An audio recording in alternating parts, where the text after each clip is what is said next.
Alright, so in this video I just want to go over PHPMyAdmin, and I want to create a very simple database and just kind of show you the areas of the interface that we'll be learning and that you'll need to know. So to get to PHPMyAdmin, if you're running XAMPP, you can just click on the little icon here, and next to MySQL you want to click Admin. Basically that just brings you to this URL, which is localhost/PHPMyAdmin. Alright, so we can log in as the root user. We created a password for the root user, so we'll log in with that. And you can see these tabs up here. If we click on databases, it gives us a list of all the current databases we have, and you can pretty much create as many as you need, as long as you have the storage and the memory for them. To create a new database, it's as simple as just specifying in a name here. So let's create a database called users. Alright, so if we click create, now we have a database called users, and if we click on it, we can click on it either down here or in the side here. Alright, so what we're looking at now is an empty database. There's no tables, there's no data, there's nothing. So when you create a database, the first thing you want to do is create a table. So in the users database, we should just create a table called users, I guess. And we could call it anything. We could call it people or whatever. And you want to specify the number of columns. Now a column is basically a field. For this table, we'll have, let's say, a first name column, a last name column, and an email address column. I'm sorry, and an ID column. So we want 4. Alright, so if we click go, now we get this empty form where we can fill in our fields. Alright, so like I said, we'll have a first name, and you want your table, your column or field names to be all lowercase, and then an underscore for spaces. Now you could also use the camel case format, which would look like this. Alright, so your first word would be lowercase, and then every word after that would be uppercase. But I prefer to use the underscore method. Alright, but that's not actually our first field. Our first field is going to be ID. And this is going to be a very important field because it's going to be our primary key. And what that means is that this ID has to be unique. You can't have a row with an ID of 2 and then have another row with the ID of 2. This is going to specify that particular row of data. Alright, so we're going to keep the type at int, which is integer, and we went over some of these data types already, but we're going to use int for our ID. For the length, it's kind of universal to use 11 characters for your ID. I'm not sure why, but I just use 11. There's a very good chance that you're not going to need more than 11 digits, because that's just an outrageous number. So I always give my primary key ID fields a length of 11.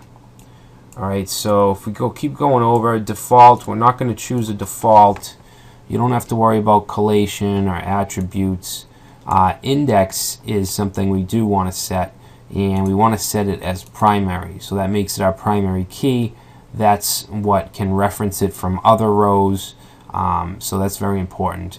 And the last thing we want to do with this column is going to be, we're going to label it auto increment.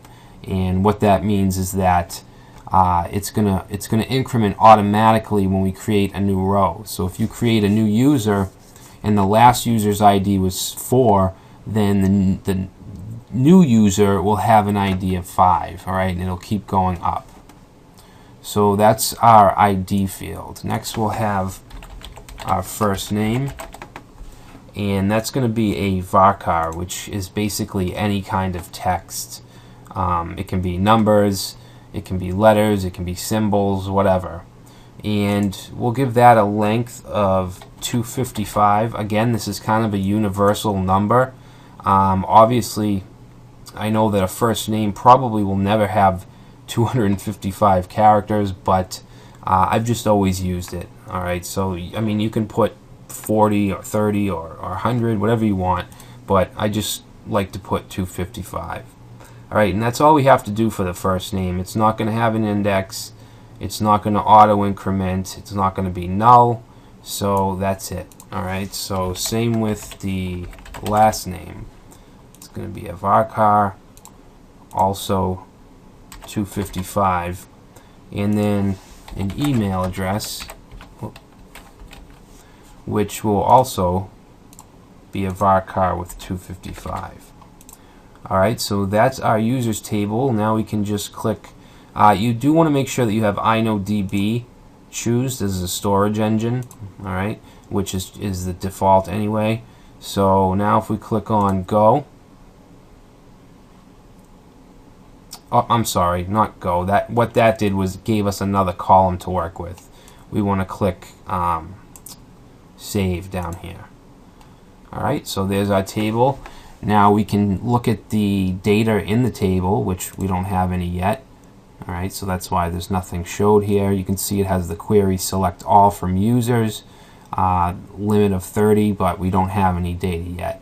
We can look at the structure, which is just what we created, the ID. Alright, and you can see it's set as auto increment, first name, last name, email, and it gives us the type along with the number of characters that are allowed. And we can do certain things here. We can run SQL commands. Alright, so they even have a default command in here, which is select all from users, where one, alright, so where it's actually active, and we could click go, and then that would give us all the users. Alright, we can also do inserts, updates, deletes. We can run pretty much any SQL code that we want in here, and we'll actually be doing that in future lessons, in future sections. We can search, we can insert data. Alright, so normally you'd probably have some kind of maybe a PHP script with a form that would insert values, but you can also use PHPMyAdmin. Alright, so let's just insert something here.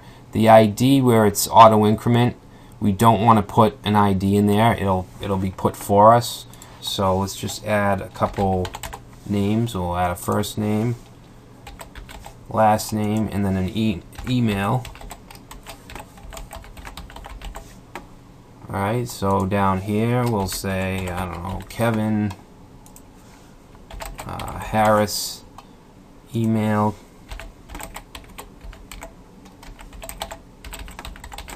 Alright, and then we can click go, and you can see now it says 2 rows inserted. So now if we go back to browse, we can see our users. Alright, and if we go to SQL and run this query, we also get our 2 users. And like I said, I'm not going to go over queries now. We're going to do that in a later section. Let's see. Now, in an earlier section, I said that you really shouldn't use your root user to do things with. That should just be off limits and just used if you need it. Alright, so right now we are using the root user, and that's the only user we have. Now we can actually add and remove users from within PHPMyAdmin. If we click on server and we click on users, you can see that our root user is here and the host that it's using. Now 127.0.0.1, that's the loopback IP address. That's pretty much the same thing as localhost. Alright, so we don't really need to look at this. If we want to add a user, we can just click add user. Alright, so username, let's say Brad, host, we can just keep as any host. Password, we'll give this guy password. Alright, and you can also generate a password if you want. And let's see, database for user. Create database with the same name and grant all privileges. You could do that if you wanted to. Grant all privileges on wildcard name. So we don't want to do this. We don't want to create a database specifically for this user.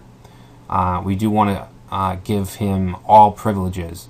So you could create a user that could only, let's say, select data, or that could only update data, things like that. If you didn't want the user to be able to delete, then you would leave delete unchecked. But we're going to click on check all because we want this user to pretty much do anything. You can even limit the user's queries by the hour. You can limit updates, connections. So that's pretty cool as well, if you want to have certain access controls. So let's just click go, and it says we've added a user. Alright, so if we click on user now, you can see that we have Brad, and this percent basically means any host. It does have a password, and he has all privileges. Alright, we can edit privileges as well from here if we wanted. So what I want to do now is log out, and we can do that with this little door icon. Alright, now let's try to log in with Brad.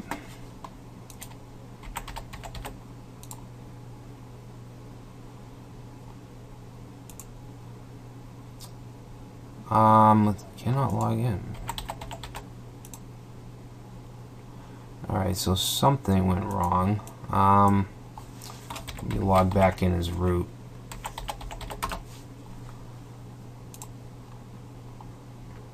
And let's see, let's go to edit privileges. Password. For this, any host, let's choose localhost. Username Brad, password.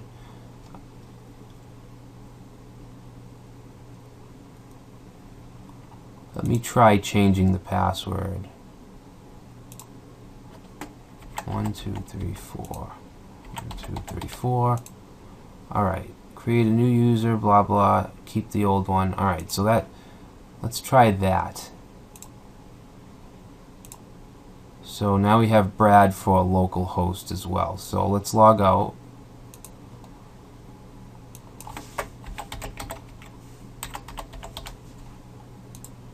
Alright, there we go. So you do have to specify local host, I guess.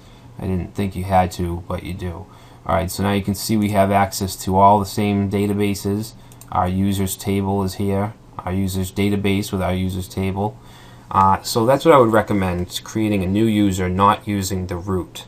Alright, so that's basically an overview of PHPMyAdmin. I didn't go into importing and exporting databases yet. We will do that though. And we'll also be looking at a couple other things as well as we go along.